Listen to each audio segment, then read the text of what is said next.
Carson Beck's career in college and at Georgia has concluded. The quarterback declaring for the NFL draft, stating on Instagram that this was his final season of college football, and he's going to go down as Carson Beck played 5 years at Georgia. He is probably going to be the last quarterback, if not one of the final quarterbacks, who goes 5 full years of playing at one school, and that's it. And Stetson can't say that. JT, all these guys, Jake Fromm, Shock, I think, is the last person that did it at Georgia, or Joe Cox maybe. But this is in the world of where you can transfer immediately. That's not something that he did, and he went on to go 24-3. I think it was. It's something in 3. He lost to 2 programs his entire time at Georgia. So Carson, it's too bad for what could have been. This is a guy that got hurt, at the half. But why did he leave his pads on? I think that's the question that really needs to be explored by NFL teams and by other people that are talking about the legacy of Carson Beck, or whatever the end game is for Carson Beck. Why did he leave his pads on? That was, that play going into the half basically was his last play in college. He was trying to make a play, getting it to the end zone. And yet it wasn't his final play. His final play was handing the ball off to ETN for what ETN called the perfect handoff. That's what I'd call it too. If my last snap were winning a Southeastern Conference championship, if that were my last snap in college, that's one way to go out. There's a lot of other ways to go out. You can ask Aaron Murray about his last snap. You can ask, what was it like, coming off the field hurt against Kentucky in 2013. It's one of the all-time quarterbacks in SEC history. Didn't get to go out like that. He got hurt, but he didn't get to hand off a championship play and play in a championship game and win it. When you start thinking about, Shock, he lost his last game of his career. David Green won his in the Capital One Bowl, the Citrus Bowl. I've covered so many quarterbacks, and I remember sitting and talking with Carson in 2019 at Mandarin High School. He had just led them to a state championship, and let me tell you, if you've never been to Mandarin, that place didn't look at all like it should be winning state championships. He was the reason why. And, they had some really good wide receivers as well. But Carson Beck is the person you remember from that Mandarin team, the only team in Jacksonville, I think in modern history, that's won a Florida State championship in the largest classification. So he accomplished a lot. And he accomplished a lot at Georgia too. The backup quarterback on one national championship team, a backup on the other. It was really Carson's time at Georgia was a very, he's kind of one of the last of the Mohicans. He signed with Georgia before everything changed. And what I mean everything, we've had kind of body blow after body blow in college football to the model that college football was to what it is today. When Carson came to Georgia, the Southeastern Conference had 14 teams, and it didn't look like they were expanding anytime soon. When Carson signed with Georgia, there was no such thing as COVID. We had not gone through a worldwide pandemic. When Carson came to Georgia, you didn't sign with teams thinking you'd leave. That all changed. And then, of course, you had NIL. There were all sorts of things, and the end of Carson's career in college football really is the end of that world. He only experienced it for a small period of time. Remember, when Carson came to Georgia, they were getting ready for what would be his first spring practice, his first practices ever in college. And then boom, COVID hit, and nobody knew what to do at all. I can tell you, because I was living it too.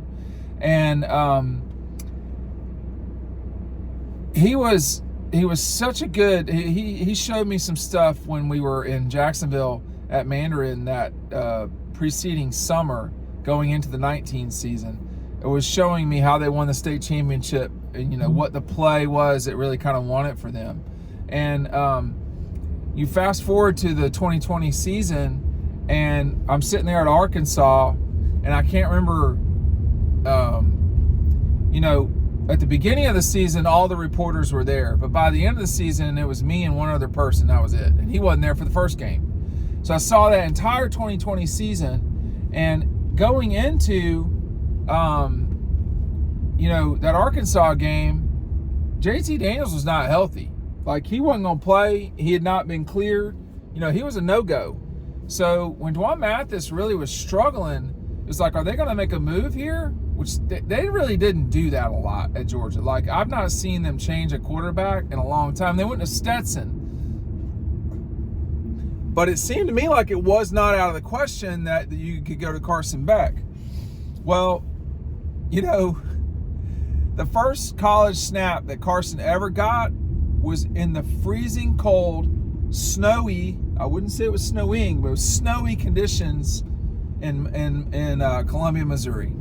And those snaps will be forgotten. I do love how, you know, Chris Lakos and Leland Barrow and everybody at Georgia has included that stat line, though, because we were there. I don't know if Lakos was there, but I know Leland was there, and I was there. And Claude Felton was there. And we saw him, you know, after JT had come in, blew them out. James Cook, thanks a lot. George Pickens, thanks a lot. And then Stetson came in for a little bit. And then in the fourth quarter, here comes Carson Beck. This guy was going to lead Georgia to an SEC championship.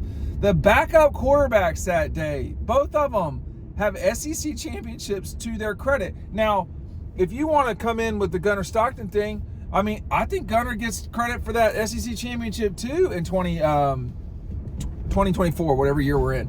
But, like, let's not give it all to Gunnar. He didn't get Georgia to that game. Carson did. And it's not taking Gunnar Stockton away. That's not what this is. Too often what we do in society is we pit one thing against the other. All that happened here was that the backup came in when he had to and got the job done, just the way Stetson Bennett did at Arkansas.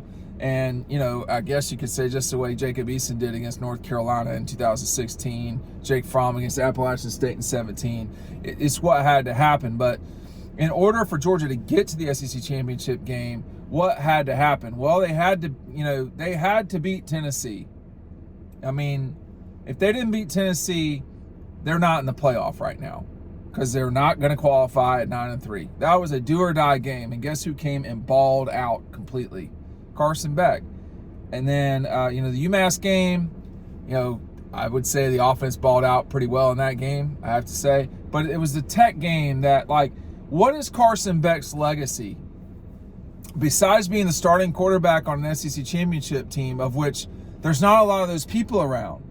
Like, you know, again, like I say, you go backwards. It's just starting from 1980. It's Buck, John Lassinger, and then you go to David.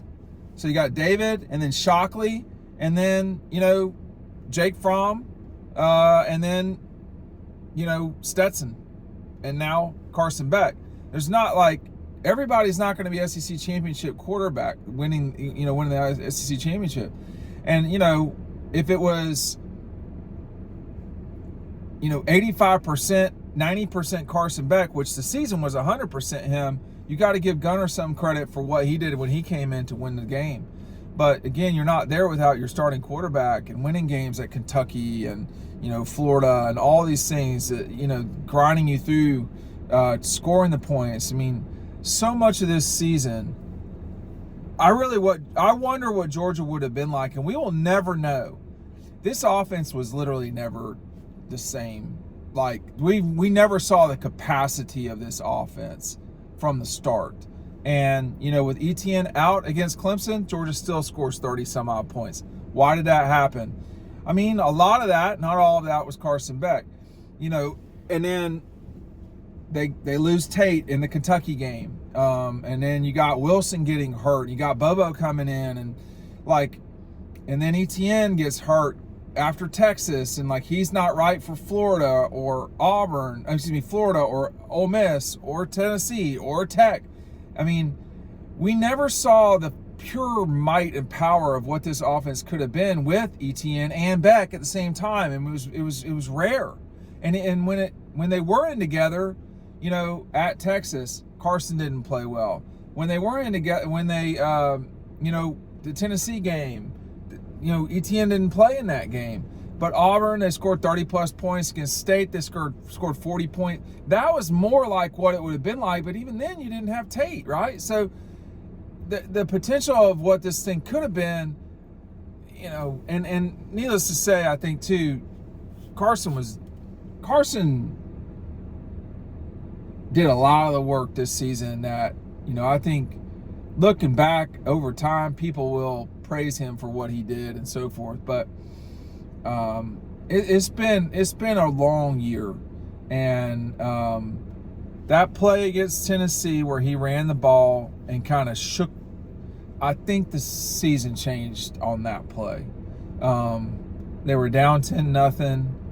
They needed a play, and he made several plays, or at least two, in that game with his feet. One was the first down that he got at, I think, I can't remember the exact, it was in the first half, but then the touchdown that he scored, if I'm not mistaken, those two runs really changed the trajectory of Georgia's season. Now, obviously they had to win 2 overtime games, or, you know, we're not talking about this in a good way, but the comeback against Georgia Tech literally was all Carson Beck. I mean, it just was. And that game alone is what rivalries are based on, and that game is how you become a legend at a school. I think the reason that Carson won't be thought of that way is there's 2 reasons. A, he won't get the ability to compete for a national championship, and we don't know what we don't know. We will never know what it's like for him to play in these games. A. B, and he never was going to be able to play in these games. I mean, like, all you had to do was look at the injury. The notion that he could play what? Like, hand the ball off and run? I mean, like, that's not playing quarterback. That's being a detriment to your team. Like, literally just playing left-handed? No. So, and then secondly, you know, he followed a guy that won 2 national championships. He followed a guy that won back-to-back national championships. I mean, that's not happened very often in college football. Nevertheless, never at Georgia. So, I think we have to appreciate things as they are, not how they could have been. And it's a shame that someone who was so productive at Georgia, everybody's so quick to move on from them. But this, you know, they did that we as a society did that to Stetson Bennett too, to some degree. Georgia quarterbacks, very specifically, Georgia quarterbacks don't get their due until they're done. They just can't help themselves with criticisms and you know, having met Carson as a teenager and known some of the stuff that he's gone through and so forth, he's grown up. Now, he's got more growing up to do, but most 20-somethings do. And he'll get that chance. What he fought through this year in terms of figuring out how to get this team to 10-2 and get them to Atlanta in order to win the SEC championship game, because that was, I mean, that was a lot Carson Beck, if not all Carson Beck. At quarterback, it was all Carson Beck. But, you know, the play against Texas when he hit, I can't remember if it was Landon Humphreys or Jurasik, but one of the 2 guys, man, it might not have been them. It was a long, you know, that was a back-breaking play against Texas. But really, he showed his greatness against Tennessee and against Georgia Tech. And he did both of those things in the second half. He was a very good second half player. Just look at the Alabama game. It would have been nice to see what would have happened with him in the second half. Now we look forward, and you know, you see you could have a very different style of attack. Maybe not a different offense, but a different style of attack from Georgia. You know, Gunner is not Carson in terms of throwing the ball, but in many ways, Stetson wasn't either. I mean, the way that Carson is and was, that style is not like the two guys that he's the sandwich of. I mean, those two guys, their style is much more, we really better watch this guy running, because he could hurt us for like a 10-yarder, and we really don't want to give up a 5-yarder right now. And that's the difference. There was never really any read option with Carson. So when he did run, I mean, he really ran hard against Tennessee. I just want to say that again. He really ran hard against them, and I guess Tech too. But the plays against Tennessee stick out. And then, last season, lest we forget what he did in those games too. I mean, this is a guy that won 20-plus games. He lost 3. I remember how many he lost, because 2 of them were by a score, and that was it. Like, period. So, the way they destroyed Ole Miss, the way that they destroyed Kentucky, and talking about in 2023, the comeback against Auburn for Carson Beck, in many ways, he gave a little bit to all 3 of Georgia's rivals. He didn't play well against Florida this year. He did last year.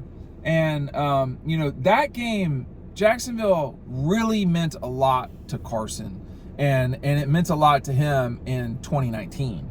So it was really important for him to play well in that game and to win that game. He did not play well one time in that game, but he won both times, and that's all that matters. I remember him saying after the 23 game, he was talking to us after the game. He said, and I don't know if this is true or not what he's saying, but he said, I never really wanted to jump into the stands because I felt like I didn't play. And that's really for the guys that played and did stuff. And he said, I really enjoyed jumping in the stands. And this was in 23. And he jumped in the stands in 24 too. And I remember him jumping up there. And I remember everybody being like, let's make sure he does not get hurt getting down. Because that's a pretty tall, I say you got a good 8 feet to get up there. You got to pull yourself up. You're not just going to just leap into the thing. And I've just covered so many quarterbacks at Georgia, and Matthew's disposition and Carson's was not dissimilar. They were not dissimilar. You had fiery guys like Stetson and Joe Cox. You had guys like Carson and Matthew who were more reserved, I guess you could say. David was that way too in many ways. But it's been there's not going to be a lot of people like Carson Beck around college football anymore. And 5 years, half a decade, your formative years of life, you have seen college football change. Your life has changed. You've gone from someone that really nobody knew who Carson Beck was or is to someone that the whole world felt like they could criticize without knowing. And I mean criticize socially. Which girlfriend is he dating now? I mean, why does he smile so? I mean, there's so much stuff that I mean, you're signing up for this. You don't have to play at Georgia. You can play at Lees McRae or wherever. So, or Carson Newman, I should have said. But, these guys, particularly the quarterbacks, they really get a lot of treatment. I think Carson got his fair share. I don't think it was worse than Stetson's. I don't know that it was worse than Aaron Murray's, but he got it. And he lived through it in an age of social media that, Aaron really didn't deal with. And definitely David and Shock didn't, or Matthew and Joe Cox. It was just a different time. But Carson has been the transition from the way things were to the way things will be. And I'll say this too. I know Carson, I don't know, but I'm pretty sure Carson will be able to see this.